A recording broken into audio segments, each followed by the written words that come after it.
Aussi loin que je remonte dans mes souvenirs, le quotidien m'a toujours affreusement ennuyé. À 8 ans déjà, j'étais épouvanté, désespéré, terrassé par la banalité de l'existence. Je voulais être romancière pour me laisser transporter par la musique des mots, ou écuyère pour m'enfuir très loin des humains, grisé par le galop de mon cheval noir. Mourir.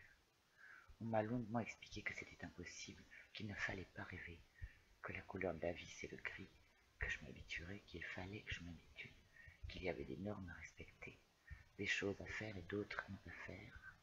Par exemple, porter une jupe rouge avec des chaussures vertes. Mais je n'ai jamais cessé de rêver, et toutes les nuits de ma vie, dans le silence et la solitude, j'ai continué à galoper inlassablement sur mon cheval noir, dans mon cœur de petite fille, puis de jeune fille, puis de jeune femme, puis de femme, qui refusait de grandir et d'abdiquer. La révolte n'a jamais cessé de gronder. Alors, vilain petit canard, comme je ne pouvais parler de ça à personne, un jour j'ai pris un bloc de béton cellulaire, un burin et un maillet, et j'ai commencé à sculpter le monde à ma façon. Je voulais donner vie à mes rêves, et je leur ai fabriqué une planète, la planète Gagavir. La comtesse bleue, surnommée Popotina, est un spécimen rarissime d'hippopotame. L'Hippopotamus aquaticus romanticus, qui vit uniquement sur la planète Gagavir et n'a rien de commun avec son cousin terrestre, l'Hippopotamus amphibius, qui est très dangereux. En effet, l'Hippopotamus aquaticus romanticus est très pacifique, adore les enfants, la poésie et la musique classique, se nourrit de pétales de rose bleu, dort 12 heures par jour et passe le reste du temps à barboter dans l'eau des lagons bleus de la côte occidentale des grandes terres de Gagavir. Ces deux canines lui servent uniquement à mastiquer des carambars et des calissons, friandises dont il raffole. Il a besoin de tendresse, est très sociable et ne supporte pas la solitude. Sur la planète Gagavir, Popotina, la comtesse bleue, a été nommée gardienne des rêves. Le poème préféré de Popotina est un texte de Pablo Neruda intitulé Muere lentamente, dont elle s'est fait tatouer quelques strophes sur le dos pour qu'il ne quitte jamais ses pensées.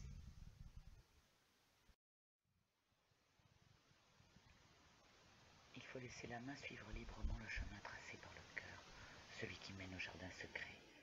Il faut laisser la main hésiter, chercher, tâtonner, s'énerver, puis s'emballer, trouver son rythme et triturer, malaxer, cogner, poncer, gratter, caresser, peindre, écrire, créer, détruire, reconstruire, laisser toujours parler les forces vitales, enfouies, depuis trop longtemps muettes, parce que muselées, ficelées, emprisonnées, emmurées par l'éducation, la conscience, le devoir, le savoir, la morale, les tabous, le droit chemin, les bons sentiments, et la peur du regard des autres. Quelquefois cette main est douce, gentille, naïve, innocente et fraîche. Quelquefois elle se fait brute épaisse. Quelquefois elle est complaisante et ne fait qu'effleurer.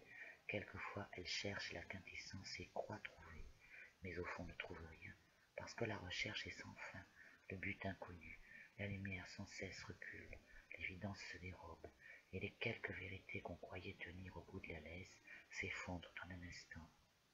Alors tu te retrouves tout petit et tout nu devant ton miroir impitoyable. Mais peu importe, tu as écouté ta main, tu as suivi son chemin, tu as piétiné les compromis, et le miroir, même impitoyable, ne te fait plus peur.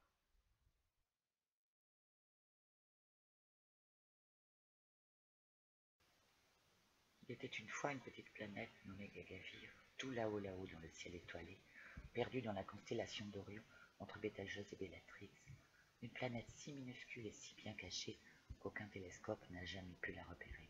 Ainsi, aucun être humain n'a pensé à l'envahir et à l'exploiter pour s'approprier ses richesses.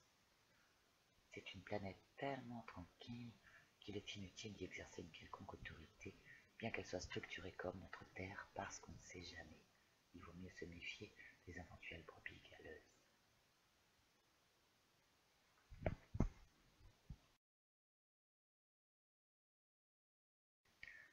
Tu as arrosé le jardin secret, et maintenant tu es effrayé par sa végétation luxuriante. Souvent tu paniques, tu refermes la porte et tu t'enfuis en courant, mais le parfum de l'orchidée te poursuit. Tu as cru que ce jardin minuscule, niché dans un obscur recoin de ton âme et d'accès si difficile, ne franchirait jamais les remparts dont tu l'avais entouré pour te protéger de toi-même, mais il a poussé de manière incontrôlable. 1000 fois tu as voulu te libérer de son emprise, 1000 fois tu l'as saccagé, et 1000 fois il a repoussé.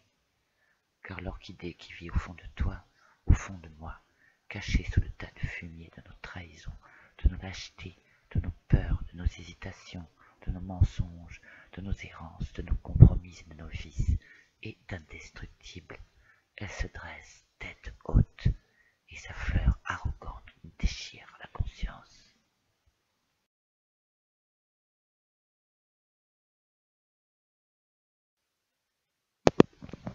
Je suis sculpteur autodidacte. Pour devenir ce que je suis, il a fallu combattre ce que j'étais, ce qu'on avait voulu que je sois, ce qu'on avait voulu me faire croire que j'étais. Et ce combat de l'orchidée contre l'ortie m'a pris 50 ans. Mais ce n'est pas du temps perdu. Ce qu'on apprend tout seul, avec rage, haine, fureur, passion, désespoir, à contre-courant du quotidien, sous l'œil sceptique d'un entourage qui vous prend pour une dingue parce que vous avez la tête tournée vers le ciel, vers l'étoile invisible qui vous guide, vers la petite lumière tremblante loin là-bas au bout du tunnel. Tout ce que vous apprenez de cette façon vous donne une force inébranlable.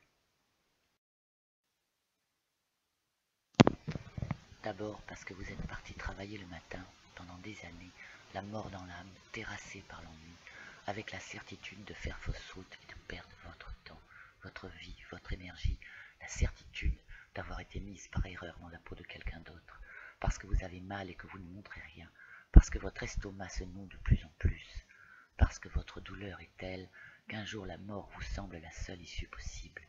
Alors ce jour-là, vous décidez que ça suffit et qu'il va falloir accoucher de vous-même et devenir enfin ce que vous êtes.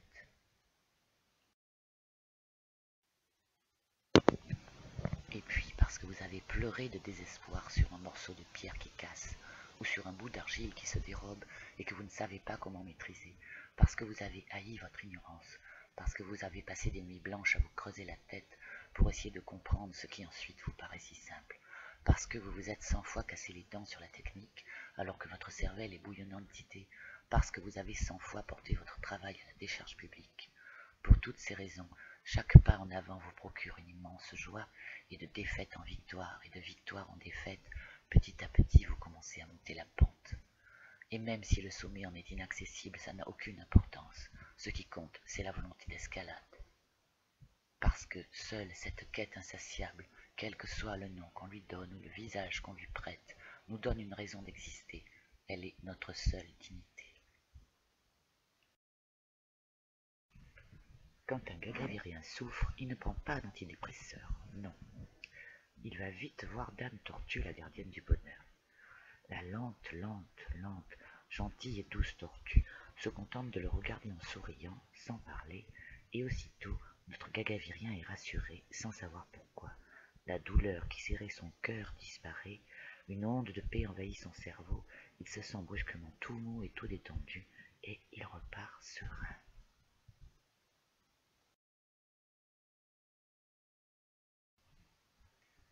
Parfois, dans le ciel de Gagavir, quand le soleil est au zénith, scintille une merveilleuse pluie d'étoiles. Un vent délicieux se lève, tiède et doux comme le souffle d'un ange. Alors apparaît une forme gracieuse, entourée d'un halo blanc et or. C'est Pégase, le cheval de l'Olympe. Il se pose délicatement sur le soucoupodrome, replie ses ailes immaculées, remet en ordre sa crinière de tulle, pousse un long hennissement et s'en va au petit trot vers le palais de la reine Gougouk, du naseau frémissant de plaisir. Il était une fois une petite planète nommée Gagavir, tout là-haut dans le ciel étoilé.